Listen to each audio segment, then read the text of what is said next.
Halo, halo, apa kabar Anda semua? Semoga selalu dalam keadaan sehat walafiat. Saya ngajak Anda ngobrol kembali bersama dengan Bung Rocky. Dan saya kira ketika saya ngajak Bung Rocky ini ngobrol, itu mungkin sudah mulai berdatangan para ketua umum Partai Koalisi Indonesia Maju. Karena malam ini direncanakan mereka berkumpul di rumahnya Pak Prabowo untuk membahas soal pencawapresan Gibran. Tapi saya kira ini soal formalitas saja ya, Bung Rocky ya. Karena Gibran sendiri sudah keliling ke ketua umum, semua sudah sepakat mendukung. Cuma memang di Demokrat ini ketika dia minta bertemu dengan AHY dan Pak SBY yang menemui cuma AHY. Jadi Pak SBY sebenarnya mungkin maksudnya dissenting opinion gitu, tapi alasannya ke Jawa Tengah. Gitu. Pasti itu semacam siasat Partai Demokrat. Ini siasat yang bagus untuk menunjukkan bahwa ada keterpaksaan Ya, untuk mengizinkan Gibran menjadi wakil presiden. Tapi sebetulnya semua partai merasa begitu kan. Kan PAN juga menganggap bahwa Erick Thohir yang sebetulnya ya.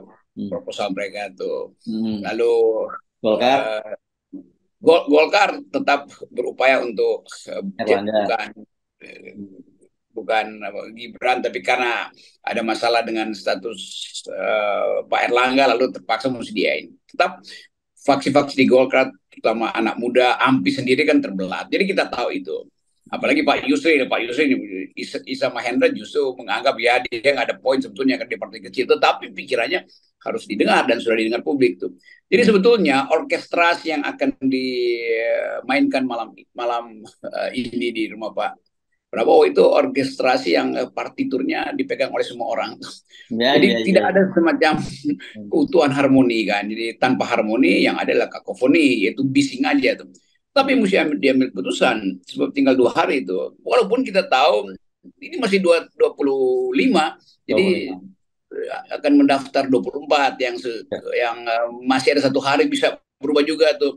Kan iklim politik itu bisa tiap 4 jam berubah kok. Hmm. Walaupun kita hormati aja bahwa itu pilihan Prabowo. Ya, ya, ya. Dan dengan cara yang sama kita tahu bahwa Prabowo masih menunda sampai tanggal 24, itu artinya di dalam uh, watak Prabowo sendiri itu belum final tuh.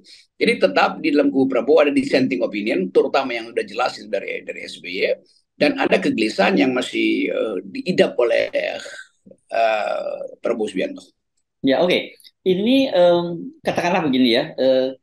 Sekarang ini kita asumsikan sudah dipastikan Gibran karena sampai hari ini ya gitu ya, Bung Rocky, karena besok itu akan berlangsung Rapimnas Partai Gerindra dan juga aspirasi dari pengurus di apa DPD-nya juga ke Gibran ya. Saya kira ini sudah dikomando seperti itu gitu dan baru hari Selasanya akan maju akan mendaftar ke KPU. Tetapi kan kita tahu juga besok akan ada pembacaan putusan soal gugatan judicial review usia 70 tahun juga kan gitu ya.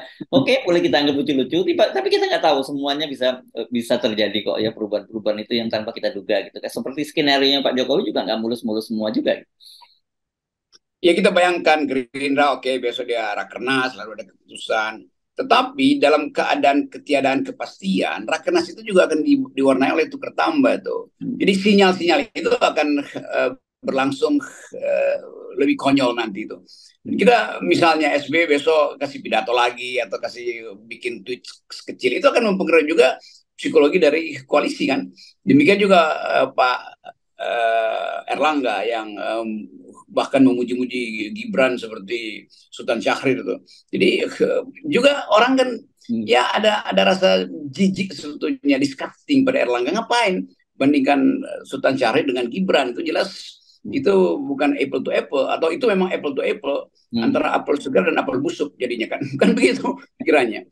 Ya, Jadi ya. ya kita bayangkan bagaimana misalnya kalau Erlangga dibandingkan dengan air mineral kan.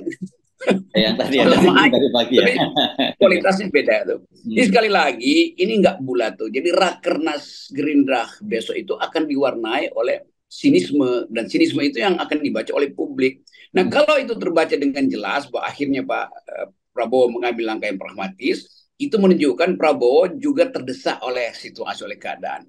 Nah Hmm. bagi masyarakat sipil itu pertanda bahwa ada keretakan di dalam koalisi Gerindra ini, dan mahasiswa sudah siap-siap untuk demo karena menganggap ada tidak adanya kesepakatan tetap bagi mahasiswa fokusnya adalah pada kemaksiatan Mahkamah Konstitusi, itu intinya tuh. Maksudnya nggak peduli mau Gerindra, mau Demokrat, mau Golkar, bagi mereka sasaran utama adalah kelakuan Jokowi yang sebaiknya atau yang sebetulnya sudah bisa diimpeach karena sudah berkali-kali berbuat apa namanya itu, salah satu pasal impeachment itu apa perbuatan tercela. Perbuatan tercela itu sangat tercela udah. Ya. Oke. Tapi bagaimana kita ya menyebut apa yang terjadi pada Indonesia hari ini di bawah kepemimpinan Jokowi, di akhir-akhir masa jabatan Jokowi ini? Jadi kita mesti cari keterangan apa yang menyebabkan Jokowi berbalik, kemudian bukan sudah berbalik itu, bagi buzzer dianggap berbalik gitu, bagi relawan berbalik. Tapi bagi kita dari awal kita lihat jejaknya itu, bahwa ada watak yang dia sembunyikan dalam kesederhanaannya itu. Dan mulai dari pencitraan sepatunya cuma 200.000, padahal orang tahu ya ngapain juga berbohong begitu. Kalau sepatu 200.000 lihat kehidupan keluarganya, itu kan itu intinya kan. Dan seluruh kesederhanaan itu masuk gorong-gorong. Itu kan kalau judul lagu itu Too Good to Be True tuh, terlalu benar-benarin untuk dipercaya. Dan orang yang punya otak merasa bahwa dari awal ini sebetulnya adalah apa namanya smoke and mirror politik saja kan. Jadi ditutup-tutupi supaya nggak terlihat. Tapi watak manusia itu kalau diuji dengan kekuasaan nggak mungkin terlihat bohongnya, nggak mungkin bisa berbohong lagi kan. Jadi di ujung Jokowi ini Indonesia mengalami defisit demokrasi, defisit integritas, bukan sekedar secara sosial, tapi juga secara internasional. Dan lebih konyol lagi, mereka yang pendukung Jokowi baru mulai sadar sekarang kan. Satu-satu mulai mengatakan, wah kami ternyata salah memilih sejak 9 tahun lalu. Lalu bagaimana mungkin? Kalian nggak ada otak apa buat menghitung? Lain kalau masyarakat yang dikasih BLT, pasti salah pilih terus, karena disuguhkan untuk memang ada the politics of deception, disimpangkan sebetulnya citra Jokowi melalui BLT. Tetapi kawan-kawan LSM, tokoh-tokoh intelektual, beberapa dosen, beberapa peneliti, beberapa surveyor merasa ditipu. Lalu kalau begitu ngapain kalian eluk-elukan dia lalu melalui Twitter, sosial media, apalagi melalui hasil survei. Jadi terlihat bahwa yang konyol bukan sekedar Jokowi, tapi the intellectual, masyarakat yang harusnya menahan diri untuk tidak menjadi pengabdi atau pencilat, apalagi ternyata bisa ditipu juga oleh perilaku Jokowi kan. Nah, perilaku Jokowi yang tercela itu yang seharusnya udah bisa diimpeach tuh, dan mestinya mereka naikkan tuntutan bahwa kami salah pilih, tetapi akhirnya kami ingin supaya itu dipersoalkan secara hukum, bukan sekedar menyesalkan. Udah apa namanya, salah memilih itu tolol, bertahan pada pilihan yang salah itu dungu. Ya.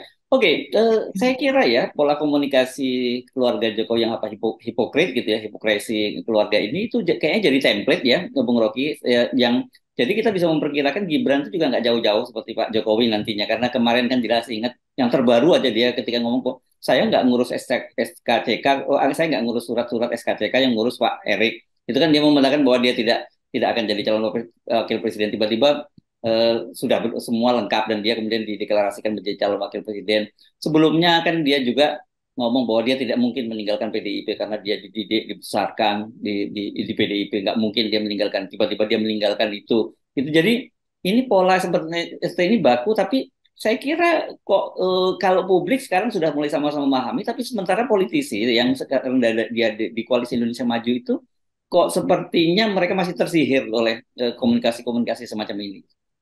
Yes, itu sihir yang terpaksa mereka terima sebagai hukuman pada mereka. Karena dari awal sudah bertindak curang juga terhadap diri sendiri kan. Jadi faktor-faktor ini baru terbuka sekarang. Lalu orang bertanya, apakah Gibran akan punya watak seperti Jokowi? Lo Gibran sendiri bilang dia belajar politik dari bapaknya tuh. Jadi seluruh peralatan Gibran persis sama dengan peralatan Jokowi. Yaitu berbohong. Saya pakai istilah berbohong. Tapi bagi orang asing yang meneliti itu apa namanya itu inconsistency, apa istilahnya kemarin, thinking of apalah itu ya, raja tipu lah kira-kira begitu. Ya itu. Jadi kalau kita yang bilang, maka kita akan dijerat oleh undang-undang ITE. Tapi kalau orang asing yang bilang, itu baru mereka mengerti bahwa memang begitu watak Presiden Jokowi. Mereka enak. Jadi supaya saya man of contradiction kan itu intinya kan. Jadi kita hanya ingin mengutip pikiran analis asing. Kalau kita yang ucapkan ya bisa kena delik lagi, saya berlapis-lapis lagi kan. Tetapi itulah yang mesti kita ambil konsekuensi. Kalau kita bilang Gibran akan jadi seperti bapaknya, man of contradiction, benar. Kenapa? Karena Gibran sendiri dia bilang dia belajar dari bapaknya. Kan itu intinya kan. Nah, Ya, ya. mestinya Gerindra paham itu, tetapi Gerindra ada dalam situasi pragmatis hari ini. Mestinya Erlangga paham itu, tapi Erlangga ada dalam situasi yang dilematis hari Ya, ini itu. Dan itu ya. sebetulnya yang menunjukkan betapa watak ketua-ketua partai ini sebetulnya they are riding the tidal wave of stupidity kan sebetulnya begitu kan. Saya pakai bahasa asing aja supaya Ya, kalau ya, di ya, Jerman ya, nggak ya, kena delik. ya. Oke, jadi Gibran ini the next man of contradiction, ya, gitu ya. Iya, Ya, iya, the best one bahkan nanti itu. Karena oke, dia belajar sempurna kan.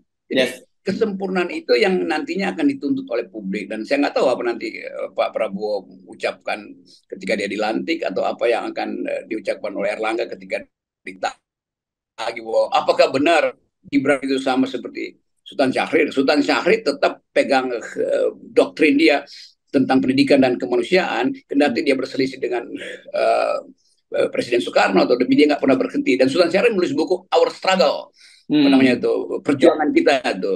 ya. Nah kita nggak tahu apakah Gibran Gibran akan udah tulis. nulis buku seperti itu sehingga Ya, disejarkan atau ya. mungkin Our Martabak itu yang ditulis. Oke, tapi saya kira mungkin di antara kita, meskipun sebenarnya dampaknya itu langsung terhadap bangsa Indonesia, saya kira yang sekarang ini, hari-hari ini, paling menyesali mungkin ya, yang ya pasti PDIP ya, karena ternyata mereka tidak hanya membesarkan Pak Jokowi, tapi juga kemudian hasilnya ada membuat dinasti yang bukan tidak mungkin dinasti ini bisa mengalahkan dari dinasti Terah Soekarno gitu.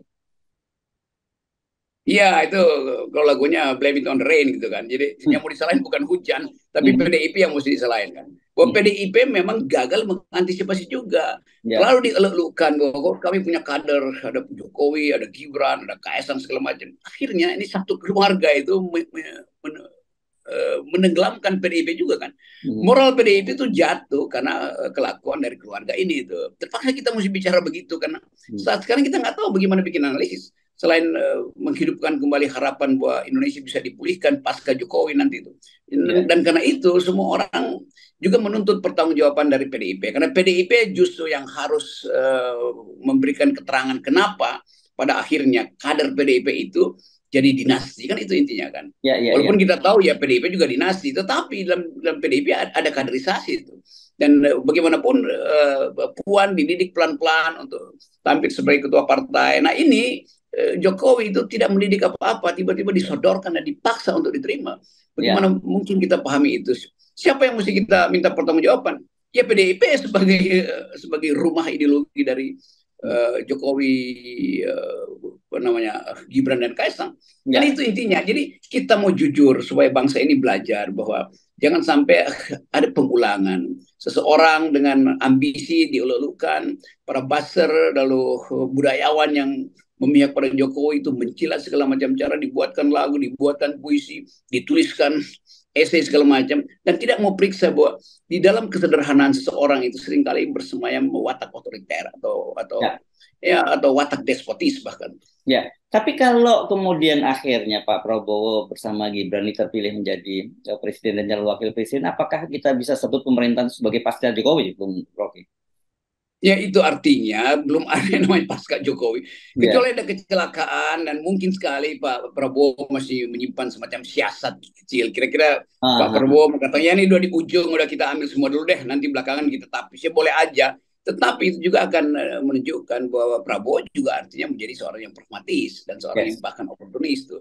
Jadi tetap kejujuran itu mesti kita ucapkan. Walaupun sering saya katakan saya bersahabat dengan Prabowo, bersahabat dengan Pak SBY, cukup kenal dengan Erlangga, watak dari Golkar kita tahu. Tetapi di dalam soal etika politik kita nggak boleh basa-basi. Bahkan kita mesti kasih tahu bahwa kalian itu mencerbuskan Indonesia. Kalian itu mengkhianati dasar-dasar pendirian bangsa ini, yaitu hmm, kejujuran, integritas, kemampuan berargumentasi. Kan itu semua ya, yang kita ingat ketika konstituan tadi dipakai sebagai alat untuk menghasilkan Indonesia yang merdeka. Jadi itu dasarnya tuh. Dan orang seperti Erlangga itu kayak jadi dungu juga tuh membandingkan antara Gibran dengan Sultan Syahrir kan itu diketahui Bukan sejarawan aja yang ketawain tuh, dunia juga tahu tuh. Nanti lama-lama nama Sultan Syahrir di Belanda itu jadi di nama jalan akan diganti dengan nama Gibran. Coba bayangin. Kan di Oke, Belanda ada dua nama tuh, Sultan Syahrir dan Munir. Itu nama yang ya, dihormati oleh dunia internasional, bahkan penjajahnya sendiri ya. mengakui keunggulan Ya. Munir dan Sultan Syahrir. Kalau Hmm. begitu nanti kita usulkan supaya nama Sultan Syahrir diganti dengan nama Gibran, Gibran. dan keputusan itu sebaiknya dibikin di Munas Golkar tuh. Oke, baik, oke. Baik, sebelum lanjut kita tetap 0% dulu ya. Iya, oke. Sekali lagi teman-teman, ini bercanda-bercandaan kita ini serius untuk mengaktifkan kembali etika publik tuh. Nggak ada masalah pribadi antara FNN dan tokoh-tokoh politik. Kita punya masalah dengan karakter mereka sebagai pemimpin. Yes, oke. Terima kasih, Bung Rocky. Yes.